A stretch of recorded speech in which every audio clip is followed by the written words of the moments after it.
who is with us now because it is Tuesday. He's with us every Tuesday at 12 o'clock. Ollie, it's good to see you. Thanks for being with us again today. Absolutely. Good to see you guys. How's everything going? Well, everything is going really well here, and we do want to open it up to people, too. So if you have questions for the manager, 314-436-7900, or if you're watching on YouTube, Facebook, or Twitter, you can leave a comment there, and we'll try to get to as many of those as we can. So, like I said, the first game in Baltimore did not go your way, but overall, the team is still playing some pretty good ball in the month of May. Yeah, they're playing really good baseball, man. I'm pleased with what we're seeing. That homestand was awesome. I know Detroit took 2 from us, but those games were really, really good games against a good team. That's a good lineup. They threw some good arms against us. It was a solid challenge, but I liked the way we played, even though we lost that series. And then the Arizona series was incredible, man. 3 one-run ball games, and just the way we fought back in each one of those games was telling as to the mentality of this group. It's been fun to watch. I mean, even not having Helsley that last day and Phil going out there and closing out that game. I mean, it got hairy, but Nato doing what Nato does and him getting that punch out at the end to sweep was incredible, man. Ollie, Bernie, congratulations on the good run in May. I wanted to ask you about, because I saw some comments from the players, and I wanted to get your part in this too.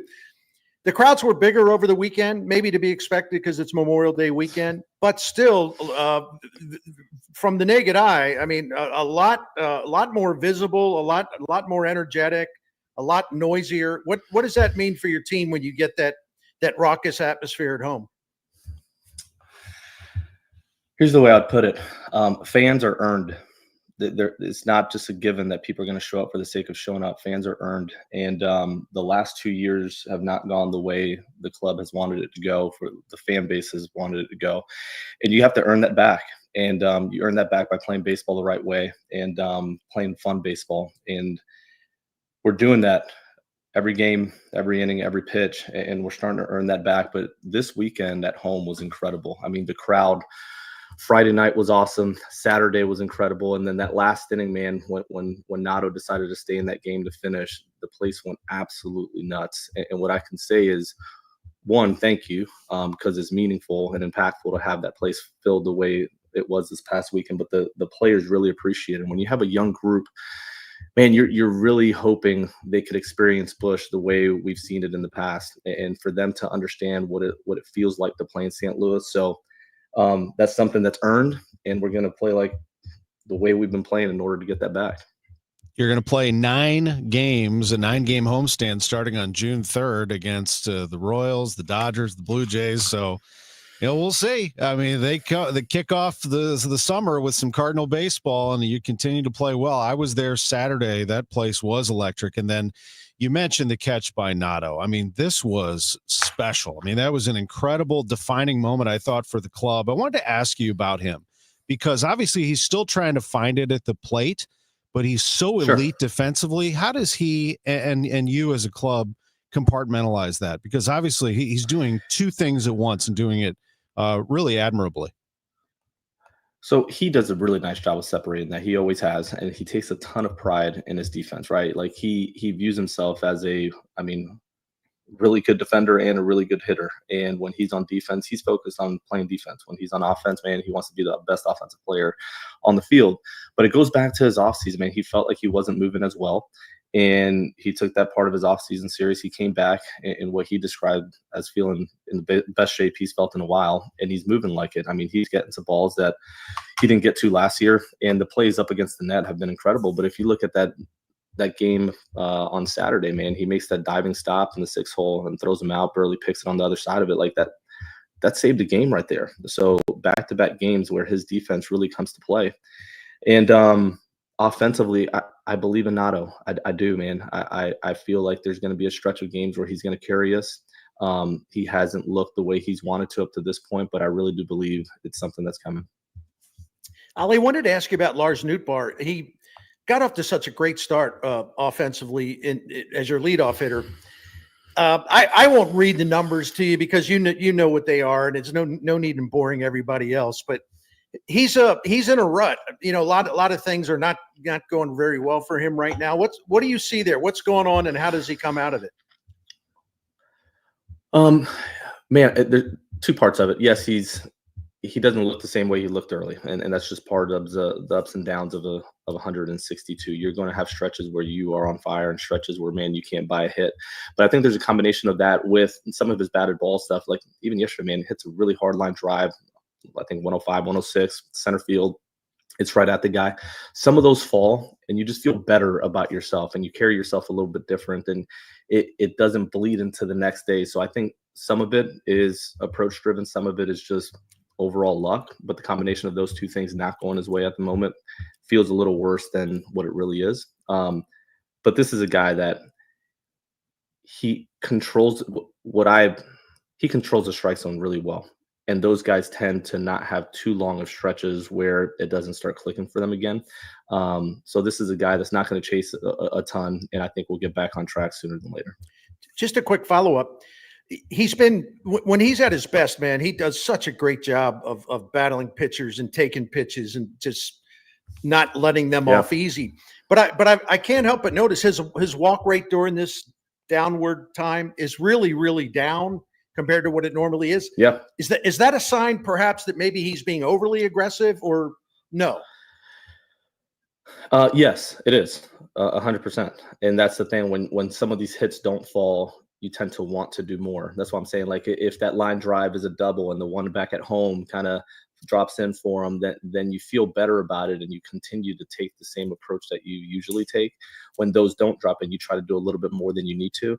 But because he understands the strike zone so well, I think he'll get back to doing what he normally does, which is not chasing around, letting guys, if they want to nibble, pitch to the edges and waiting for his pitch in the middle of the zone, and getting back on track. So I'm not concerned with Newt. I mean, there's going to be ups and downs to his season, but not a big concern for me at the moment. Yeah. I know there was a question about lineup construction. Well, there always is when it gets baseball, right? So we're always talking about how the lineup is done and sticking with players to make sure they are able to work themselves out of slumps if they are in one, but also knowing when to make moves. Do you have a general philosophy on that for how long you want to stick with somebody in a particular spot in the order, whether it's leadoff or cleanup or whatever it is? No, great question. We would have to get more specific in order for me to like truly answer that in a meaningful way, because it really is a lot based on the personality of the player too. If it's something where you think by moving him, whether a player's doing really well and you move him up, or a player's not doing well and you're moving them down, based on their personality, you want to make sure that when you do it, if it doesn't go as planned, then what? Right. So like, let's say a young player is doing really well and he's hitting 6th, and you're like, all right, I want to move this guy up to 2. Well, if you move him to 2 and then it doesn't go well, what's your plan then? Because it could really affect his mentality, and you can lose him for some time by moving him back down, because now he feels like, man, maybe I don't belong. Maybe like they start to think the worst. So you want to make sure that when you do something that you're planning for, when it doesn't go well, do you still have a plan for that? And if so, like, do you feel good about it? And then when sticking with guys when they're not doing well, whether that's the top of the lineup and you're thinking about moving them down, like, you just have to, I'm probably going to be more patient than most when it comes to that, because at the end of the day, in order for us to continue to do what we're doing, we're going to need those guys to do their jobs in the positions that they're in. So you tend to be a little bit more patient with that. And hopefully that answers a little bit of your question. Ali, a follow-up on Arenado, 2 things, actually. One, is he good enough to play today? And 2, you know, Nolan Gorman was in there yesterday. I know he made an error, but this may get glossed over because of the 5-2 loss yesterday. But Gorman with 2 hits yesterday, 2 of your 4 hits, I thought was kind of a big deal. What did you see out of Gorman? Yeah, when you look at Gorman right now, it's really tough for him because he's not getting everyday playing time. And based on a lot of the other guys and how they're performing, it's just hard to keep a rotation that allows him to be in there 4 or 5 days a week, right? So with his type of hitting profile, it's hard. I mean, he's got some swing and miss in his game. It's hard for him to get in a rhythm. So for those that are saying, man, he's not driving the baseball, he's not hitting homers, he's trading a little bit of that power for contact. If you look at his swing and miss, it's down. His walk rate's up. He's not chasing as much. And we're seeing some of the benefits of that. If you were to give him a little bit more playing time and run him out there 4 or 5 days a week, I think he can start stepping on the gas a little more, and we would see more doubles and homers. But for the time being, I think he's taken a really good approach for coming off the bench and playing 1 to 2 times a week at the moment. So if he's only getting that 1 to 2 times a week, it's pretty difficult to put together a resume, really, right? I mean, so how do you do it? Because it's almost like if I play twice a week, I play today and then I don't play again for another couple of days, you have to perform in those days. Who do you want me to play him over? Like, that's the question, right? Like, who do you want me to sit? Well, I'm not advocating for anybody sitting. I'm just wondering how you balance that if you're trying to get him, meaningful at bat so that he can become a real hitter. Yeah, we're doing the same with other guys too. And some guys are running with it, right? So he's on pace for 315 at bats at the moment.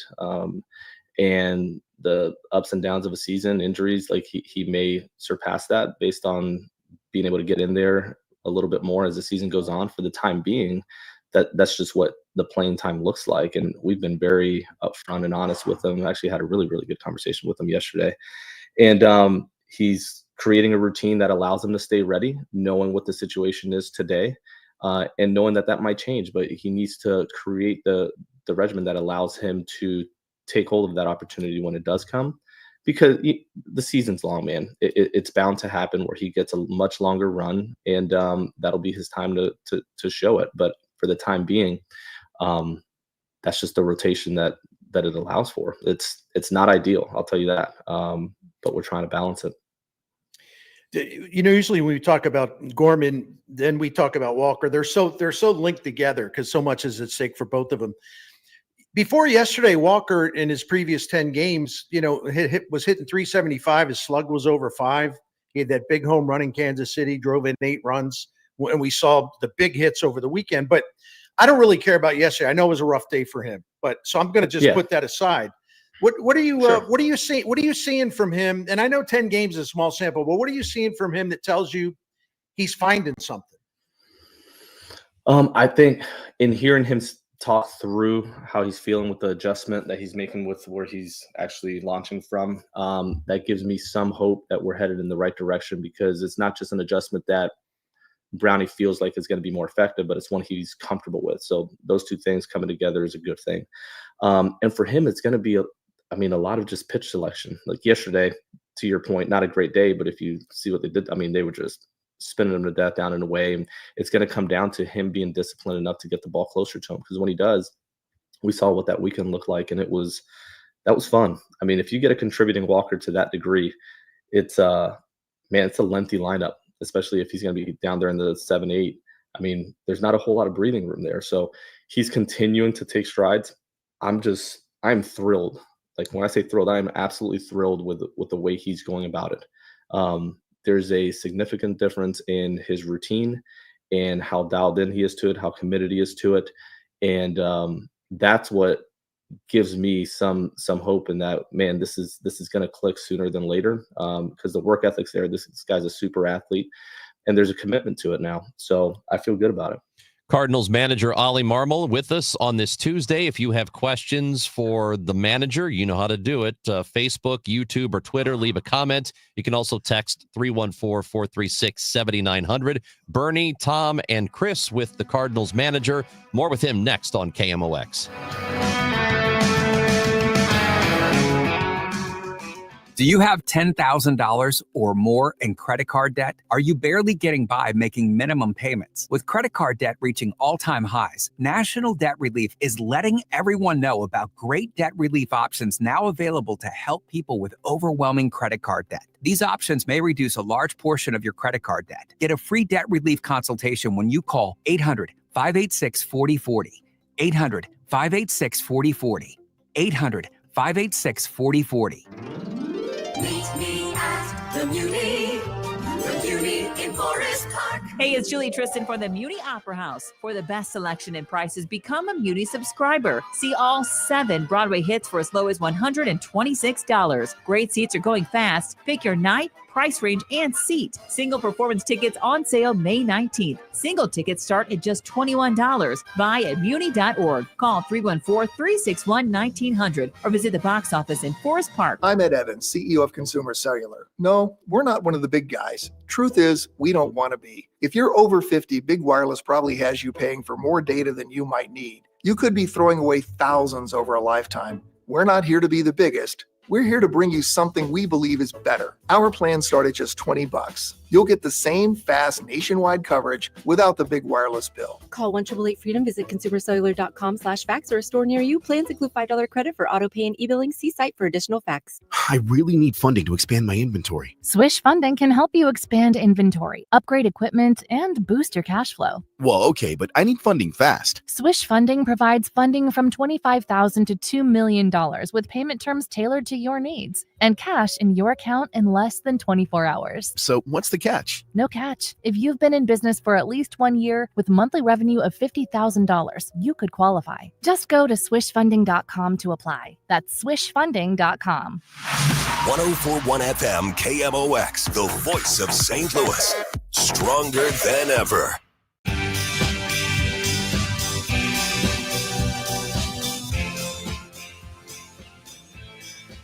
This show, the Gashouse Gang, brought to you by Saliga Heating and Cooling. SaligaHeatingandCooling.com. Got the manager, Ali Marmol, joining the show today. Always does on Tuesdays. And that's sponsored by Siteman Cancer Center, national leaders in cancer. Ali, I have these players that I just get infatuated with, and my latest one is Pozo. I just thought that the game on Saturday there was a really cool moment in the game, I thought. I was with my daughter, and she's a softball player. And when Jordan got the double and he's pumping his fist and he's on second base, I said, they got to get Jordan home. So Scott grounds out and Jordan gets to third. And then Pozo comes up and I said, watch this. He will not strike out. He doesn't strike out. I assure you of it. He's going to make contact and bring home Walker. And it's exactly what he did. I just think that Pozo is an interesting talent. He's a really good receiver. He struck out one time all year, which amazes me. And it seems like everybody really likes him. I think it's an incredible find. Tell me about Pozo and kind of how you balance getting him in there. Man, he's really good to have around because of his just positivity. I mean, he is as supportive of everyone around him as you can possibly be. But as a player, man, he has some real hitability. This guy, to your point, does not swing and miss. He's going to put it in play. And early in counts, he takes his shots and takes a really good at bat. So it's nice to have him as a backup because, to your point, he does a nice job behind the plate too. Like he receives well, he blocks well, and he's starting to really understand the game calling part of this that allows him to gain the trust and the comfort of the guys across the way, the pitchers. So he's done a nice job for us. But as far as being in that box, man, he's going to give you a really, really good at bat. But love having him around. He's been a really good addition. I'm glad we got a small peek at him in spring in order to feel comfortable making the move when we did. And then keeping him as the third catcher with Herrera doing as much DHing as he has been helpful as well. Ollie, I wanted to ask about Ryan Helsley. And I just preface this by saying Ryan Helsley is an animal. I mean that in a good way. Tough as could be. He just competes his tail off. But I was looking at his numbers in preparation for this today, and there's some stuff that it's basically jump out at me. I mean, his swing and miss rate's down, his strikeout rate's down. He's walking more than he ever has. And the other thing is he's always just owned right-handed batters. And they've been doing a lot of damage against him this year. And I'm wondering if you could talk us through that, and how much of it is based or at least related to the fact it's been more difficult for you to get him into more games because of the way these games have played out. But just talk us through this. What do you see with him? I think it's a combination of that. When he's touching the ball every other day or 2 days on, 1 day off, 1 day on, and just more regular with that, it's easier for him to make the necessary adjustments. So as a reliever, it's really hard to work on these adjustments because it's not like you can throw a bullpen because you need to be available that night, right? So the more he touches the ball, the better he gets. And that's what we saw early on last year. I mean, we saw all of last year. So it's been a little bit more difficult with that. There's some things that he's working on early on. Two things. I'll mention one. But even with the slider and the shape of it and kind of what he's wanting to do with that pitch isn't what we've seen in the past. And those are adjustments that can be made pretty quickly, but it's hard because of not getting in there as much as he has. So I would not expect those numbers. What is it, 20% punch out rate against righties right now with an 800 Yep. OPS. He's punching out lefties 29% of the time and keeping them under 500. So I would not expect those numbers to continue to look like that over the next few weeks. I would be very shocked if that was the case. Want to get to some listener questions here, and you can submit them YouTube, Facebook, Twitter, or texting 314-436-7900. Bill is watching on YouTube and wants to know how many innings Matthew Liberatore will throw this year before he is shut down or he wears down. Yes, really good question. So that's more of a continued conversation with Libby and making sure that he's handling the workload, because you're looking at last year, and Bill, correct me if I'm wrong, I think it was under 90 innings, 86 innings or so. He's at 59 this year. So it's something that we'll keep an eye on. But this is a guy, man, he's different than most. He throws a lot. When he was a reliever, like, he wanted to throw every day. On days that we didn't use him, he wanted to kind of get on the mound and let it eat a little bit. This is a guy that recovers extremely well, who's strong and loves to throw. So it's more of a conversation than a hard line at, hey, we're only going to do last year plus 20 innings and then shut you down. We're going to continue to monitor his body and make sure it's responding well and recovering well. And we're not going to risk anything moving forward, but at the same time, like, we would be very intentional with making sure that we hear him out as far as how he's truly feeling. So there's no hard line of innings at the moment. As we get further down the road, we'll continue to revisit it, but definitely a good question because of the 86 innings last year. Yeah, and Lauren has a question along these lines. Are you thinking about a 6-man rotation again for a couple of weeks in June? Yeah, I am.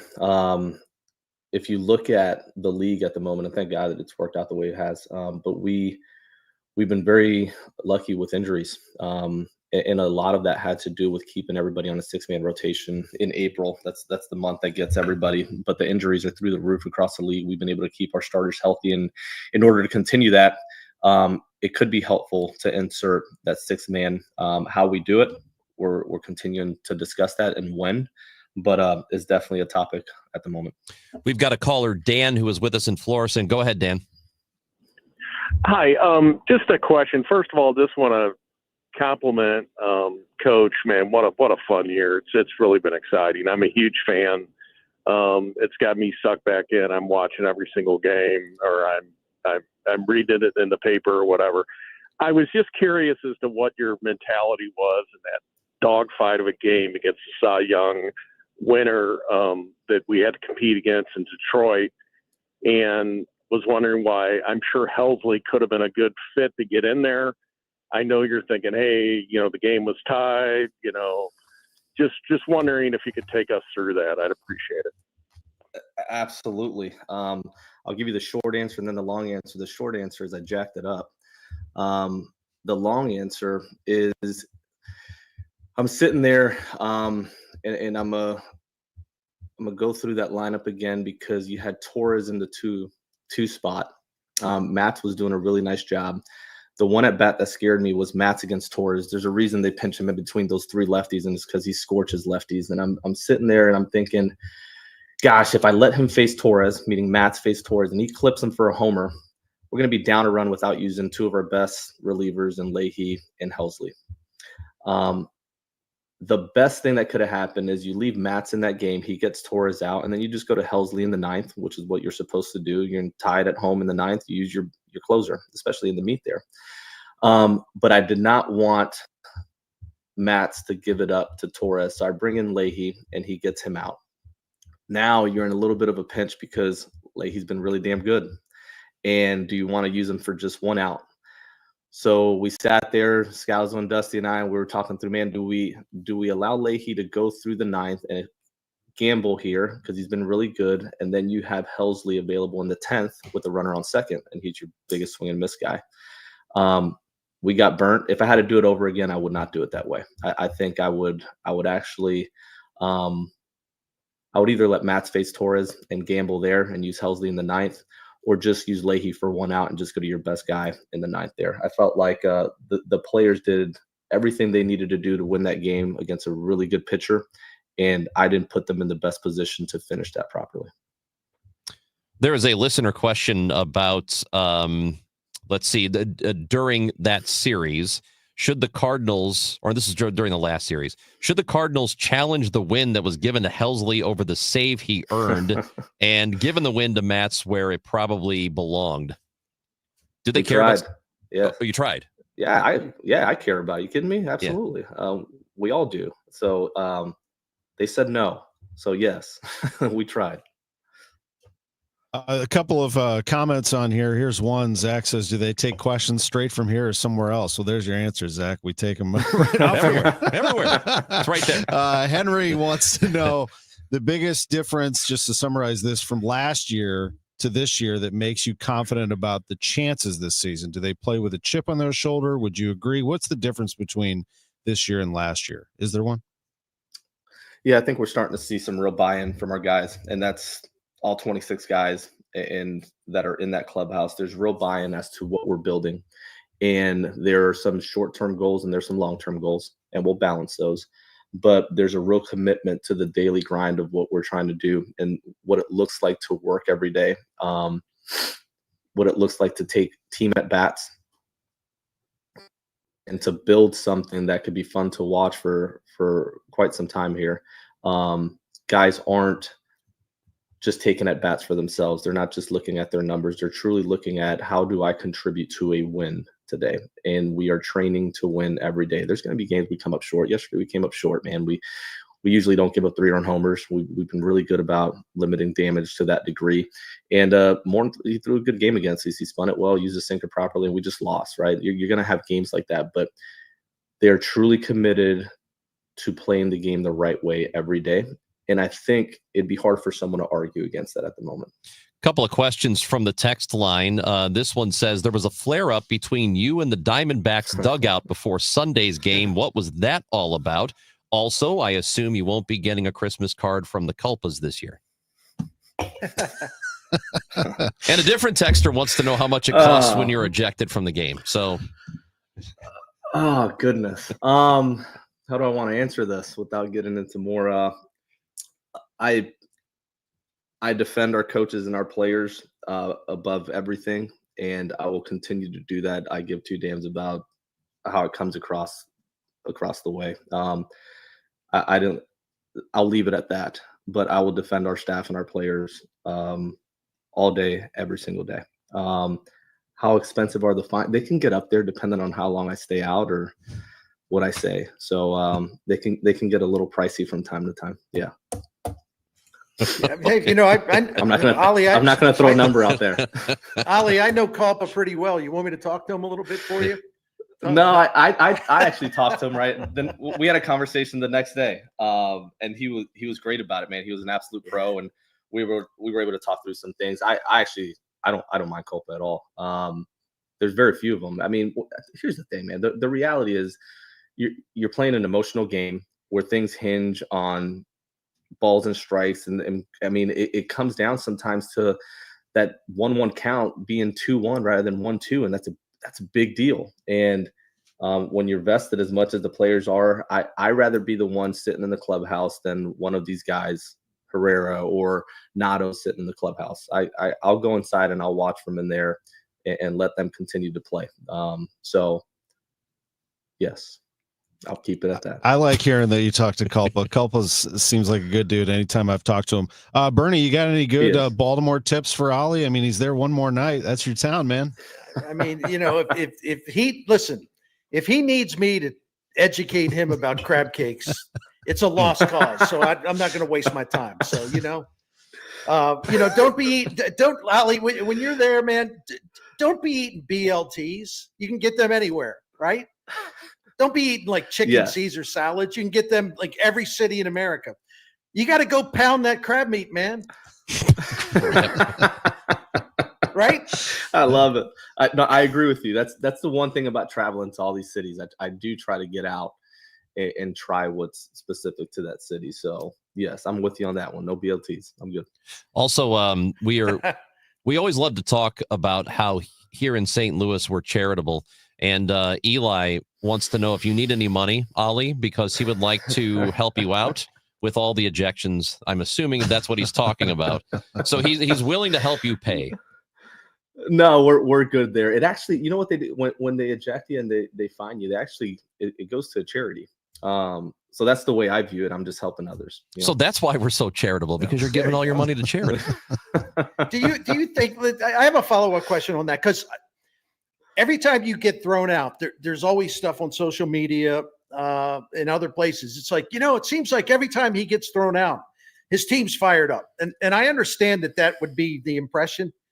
But do you think there's ever been a time where you go out there and, kick it around and, you're in the umpire's face and you're going at it? Do you think players like to see that from their manager? Not that you would do it just to perform, but do you think they like that? Feedback.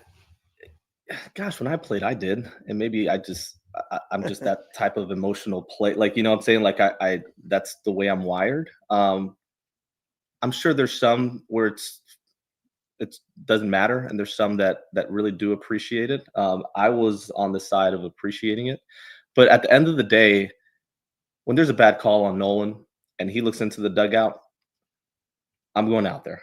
Okay, like I'm gonna go out there. I'm like I said earlier, I'd much rather Nolan stay and be able to take his at bat, or Herrera or any of these guys, and me sit in that clubhouse than the other way around. So I'll try to limit the amount of them. I think that's good for everybody. But yes, when it comes to defending the guys, man, I think at times you have to, and there's times where there's better ways of doing it. Yeah. So to this end, Jimmy wants to know if you're looking forward to the automated strike zone next year. Oh, dang.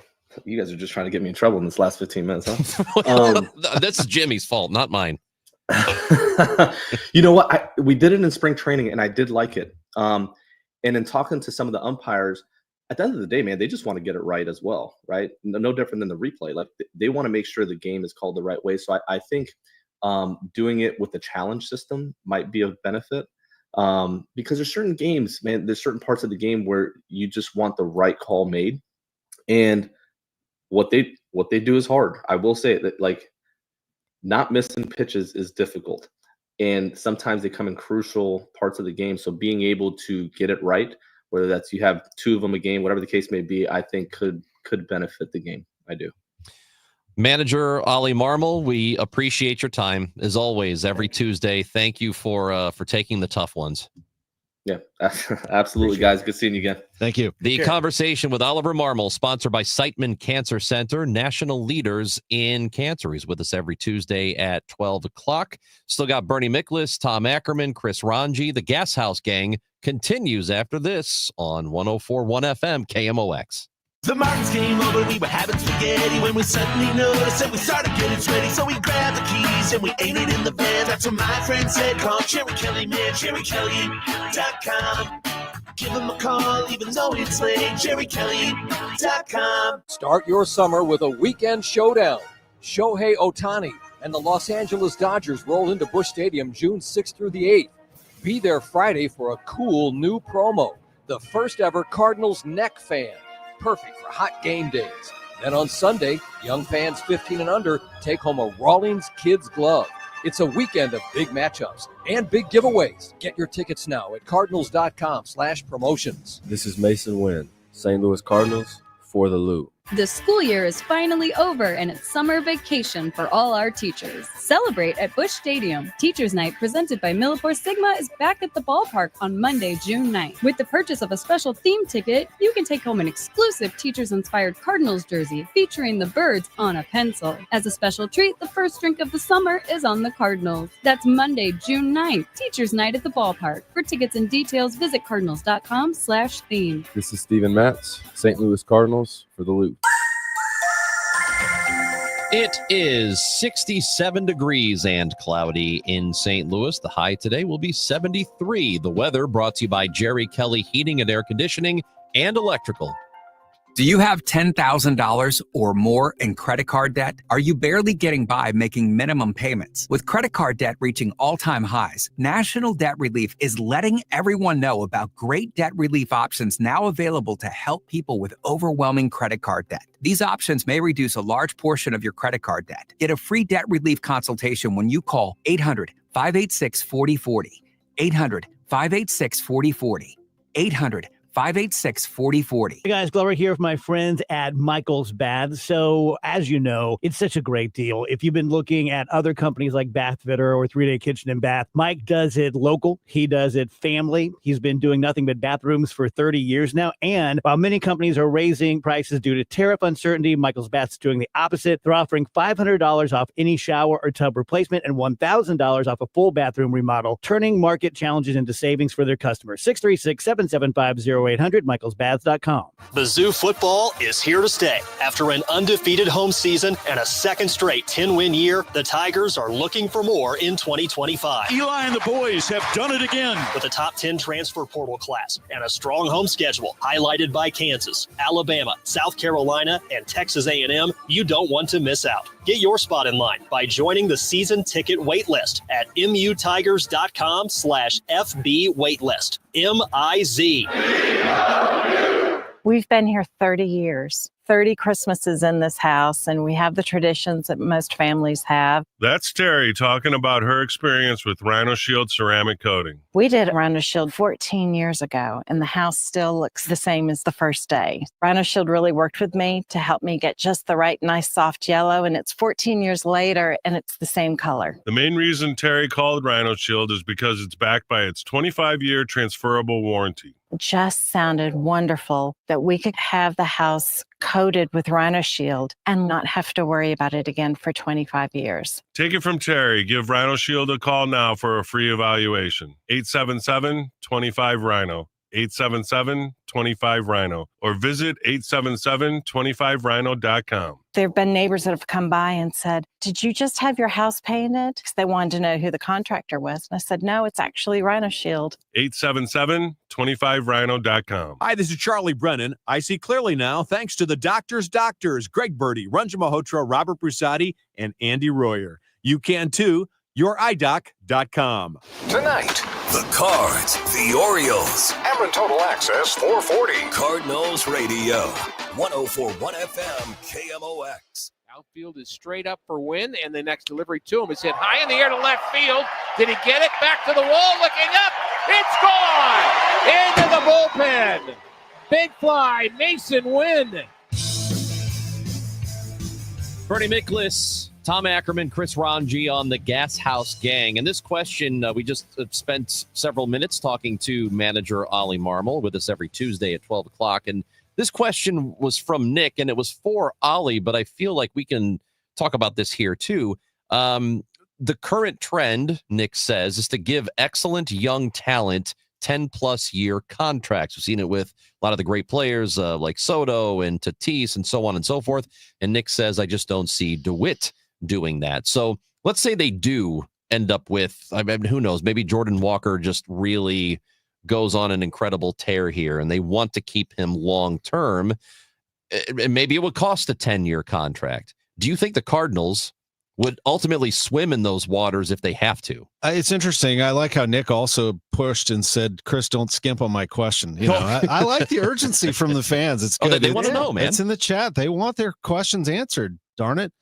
Bernie, I'll toss this to you because, you know, I think that they should follow the Braves model here, you know, draft, develop, and retain. Yeah, as a general principle, sure, but I think you have to be careful. I mean, let's think about some Cardinals players, young players in the past. Like if you would have saw Gorman his first 2 years, seriously, his first 2 years, the numbers after that second season were very encouraging, and he was still a really young guy. So you would, at that time, I remember saying, well, they ought to sign him to a long-term deal. They'll save money in the long term. Would anybody do that now? No. Jordan Walker, after his rookie year, where he was about 15% above league average offensively, looked really, really good. showed that he offensively that he could sort of bounce back when things were starting to go south. Okay, Bill DeWitt, give him a 10-year contract. What would be people thinking about the 10-year contract now? I mean, this stuff is so easy to say. In terms of practical measure, I think it's really tricky. The best player, I think, based on the feedback that I get, and you guys get a lot of feedback too, it seems to me that the player maybe the Cardinals fans love the most, just for all that he does, is Brendan Donovan. He's 20. I think he's 28 years old. They're certainly not going to give him a 10-year contract. Would he sign for 6? Would he sign for 7? Even that, there's some risk baked in, but there's always going to be risk. Victor Scott, is it too early to talk about, a 8, 9, 10-year contract for him? I think it is. It's no disrespect to him. But a lot of it has to do with Chaim Bloom's philosophy on this. Chaim Bloom, who I think, also got pressured by ownership, wanted to lock in Rafael Devers. I always mispronounce his name. Now, that's a long contract, man, 13 years. And listen, he's a great hitter, but he's going to be a DH probably. And he's also kind of a volatile guy in the clubhouse. And how's that contract going to look 3, 4, 5 years from now? I don't know. See, this is where my brain is bad for good talk radio because I'm pragmatic. Right.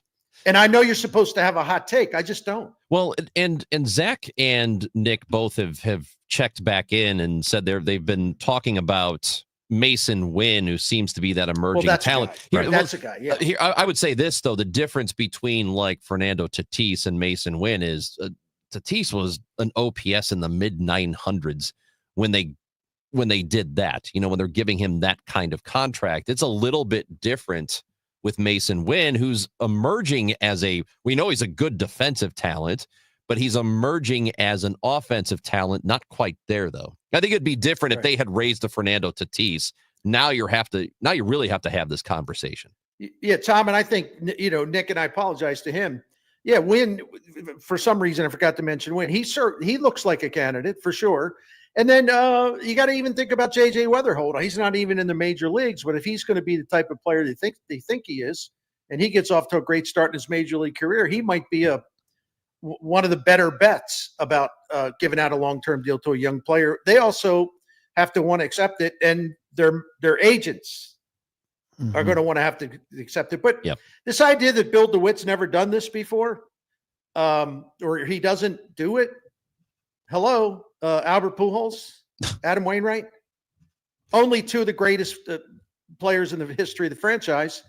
They were very young guys when they got long-term deals from DeWitt. Sure. I remember they locked up Colton Wong. I can't remember how long that deal was, but it was a lengthy one. And initially it didn't look very good. And then he was kind of a late bloomer, a little bit better. But, you hit or miss on some of these. I agree with Wynn. I like the idea of locking up a position. If you know that the position is solid and he plays a solid shortstop and you think that his ceiling is high offensively, I roll with it with Mason Wynn. I just think he's so good defensively and has those marketable qualities. He's just a guy you want to have on this team. I think that also factors in when it comes to a player like that. Bernie, let's tell everybody about our friends at Saliga as we hit the break here on the Gashouse game. I'd be happy to do it. I love Saliga Heating and Cooling. The Miklases have been calling Saliga for 16, 17 years now. And we've learned what every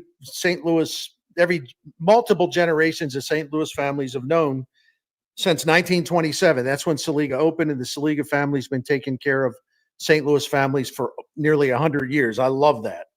And I can just tell you straight up, their honesty, 100% rating.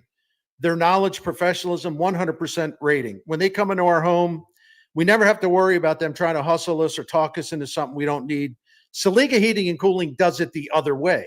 They actually offer cheaper short-term solutions where you don't have to, like, every time something goes bad, you don't have to worry about this big, huge cost. Hey, we can take care of this. We can do it for this much. It's a lot cheaper. You'll get another 3 years out of it. They've done that a couple times for us. So we are huge fans of Saliga. They can do whatever you want, whether it's for your home or your business. Finally, I want you to know about their Priority Club, and we're in that, and we've saved money because of it, because it's a maintenance program, and you get maintenance on your equipment twice a year. They make sure you're ready for all 4 seasons. You don't have to worry about anything.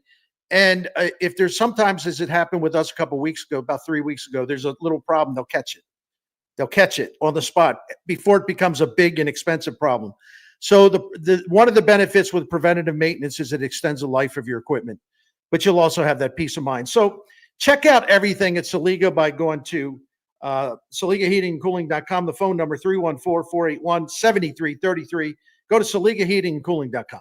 Hi, I'm Travis McGowan of the Travis Group, a health insurance brokerage. At the Travis Group, we specialize in helping individuals, families, and small businesses make sense of their health insurance options. Whether you're turning 65, your kids are aging off of your plan, or you're looking for better accident and hospital coverage, the Travis Group is here to offer honest-to-goodness health insurance guidance. As a St. Louis native, husband, and father of 5, I know how important it is to protect what matters. Visit us for more information at travis4insurance.com.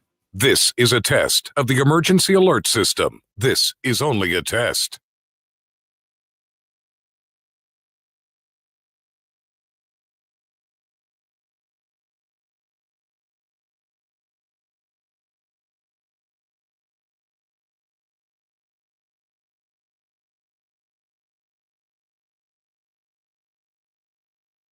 This has been a test of the emergency alert system. This was only a test.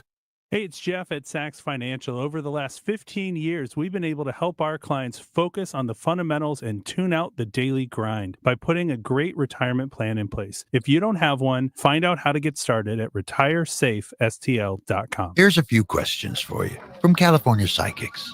Do your workdays seem to go on forever? Is your career progression as fast as downtown traffic? Or does your boss still not know your name? Hey, you, Tina, Lisa, Sheila, whatever. Get that report to me by lunch, okay? It's Carrie, ma'am. Just get it done, Terry. It's time to read the career warning signs and talk to California Psychics. We're always on hand to give you the career guidance you need. You see, we only connect you with the very best. In fact, 98% of the psychics who apply to work with us don't make the grade. That's why we can guarantee if your reading isn't life-changing, it's free. So you could soon be telling your boss where to stick that report. Where are you going, Terry? Terry! Experience the joy of certainty. California Psychics. Call 1-800-PREDICT today and get 20 minutes for just $20. Charlie Brennan with Dr. Colleen Bosler from the Audiology Center. What can people expect when they visit one of your doctors at the Audiology Center? Expect a friendly greeting and a waiting room stocked full of refreshments. But more importantly, a patient should expect that they're treated on an individual basis. We are not retail, and we pride ourselves on our medical model. Each hearing aid is catered towards each patient's unique needs. Expect a full history intake where we get to know you and your personal needs. And then we'll complete a full battery of tests where we can adequately diagnose your hearing health. We want you to understand those results right away. So directly following your tests, we're going to go over everything extensively. Finally, at that time, we'll develop a customized treatment plan built around you as an individual. The Audiology Center, 3 locations in the St. Louis area, 636-441-7470. The Audiology Center, STL.com. I'm Tom Ackerman with this month's Siteman Cancer Center Spotlight. We are joined by Dr. Albert Kim. We're using not only molecules, but also machines to confront brain tumors. We have things like laser, which sounds a little science fiction, but lasers can be used to kill tumors. And we can use non-invasive surgeries. It's called focused ultrasound. Thanks to Siteman Cancer Center, national leaders in cancer. For more information, visit siteman.wustl.edu. Now, back to the Gashouse Gang on your home of the St. Louis Cardinals. 1120 AM, 104.1 FM, KMOX. Hey, final few minutes of the Gashouse Gang with Bernie Miklasz, Chris Ranji, producer Matt Pajeski with the tunes there. What a guy. I know. I'm Tom Ackerman. Bernie, let me throw this one back to you because you asked about Lars Nootbaar and the struggles that he has been under, and they are well documented. Nootbaar is 1 for his last 19 with 8 strikeouts, 1 walk over his last 5 games. That is not very good. If you were looking at candidates for a leadoff hitter, who would be leading the charge right now? And obviously, if you look at on-base percentage, Donovan's your man. Let me throw a guy out there. Victor Scott II has 3 steals over the last 4 games. He has 16 steals. That's 5th in all of baseball. He's been caught only 1 time. There's a second part when it comes to steals is you got to get on base to steal bases, and he's been able to do that too. So just curious what you think of Vic. I think he's growing into a potential leadoff hitter. I wouldn't do it right now. I wouldn't want to put that kind of pressure on him. I mean, sometimes what happens is we see a guy have success and we assume, well, that you should move him to the cleanup spot, or you should move him to the 3rd spot, or you should move him to the 1st spot. And it changes a young hitter's entire mindset. So if he's doing really well in the 9 hole, which, by the way, is kind of the double leadoff thing anyway, because in effect, how many times does a lineup turn around where Victor Scott's leading off an inning, or he's maybe the second hitter in an inning? You're sort of getting a leadoff hitter type value. You're also lengthening your lineup. So there's another thing to be said about having him down towards the bottom. But listen, I love Victor Scott. In fact, I'm going to be wearing one of those. Victor Scott's got his own gear line at Arch Apparel. I ordered a hat, so I'll wear it as soon as it comes in. I love the guy. But that said, you're talking about a guy that's got a 324 lead on base percentage. There's nothing wrong with that, but you really want your leadoff guy to be much higher than that. So, but yeah, I think he's a candidate. I wouldn't look at it now, and Nootbaar's numbers, and I got him with it. Nootbaar's numbers have been bad for a real long time. Just take a look at his numbers in May. Go to Baseball Reference or whatever and look at the splits. And his walk rate has dropped by half. He's not drawing walks anymore. But I think you got to ride it out. I think he's getting a little jumpy at the plate. I don't think he's being as selective. I think he's overly aggressive. And he just sort of has to remind himself what he does best, which is battle pitchers, make them throw a lot, give his teammates who are waiting to bat 2nd, 3rd, 4th, take a lot of pitches so they can see what the guy has and how he's approaching it. And don't get yourself out. He's been getting himself out. If they want to walk you, take the walk. I mean, that just sets up Wynn. It sets up Nootbaar. It sets up Donovan. It sets up whoever's batting 4th, 5th, 6th, and so on. So, Mason Wynn at some point, I'd like to see that. I wouldn't throw him back in the leadoff hole just yet, though. You guys know Ryan Spader. He's a real good baseball follow. He really dives into stats. I want to get into his. Someday we'll do this when we have time, but he's got this interesting optimal lineup construction thing where he says the absolute best hitter should actually lead off the game, and your worst hitter should bat 7th. It's a whole thing. I don't quite understand it, but I would like to get into that with you guys and see what you think about it. That's not really a new theory, but yeah, I get it. We can talk about it sometime. All right, we will do that. Bernie Miklasz, Tom Ackerman, Chris Ranji, thank you for listening to the Gashouse Gang, brought to you by Saliga Heating and Cooling, SaligaHeatingandCooling.com. The conversation with Oliver Marmol. You can go back and watch it on YouTube, Facebook, Twitter, or find it on the Odyssey app. We'll see you tomorrow at 12 here on KMOX. Hi, Mia here at the winnings desk of the Missouri Lottery. So, I wanted to write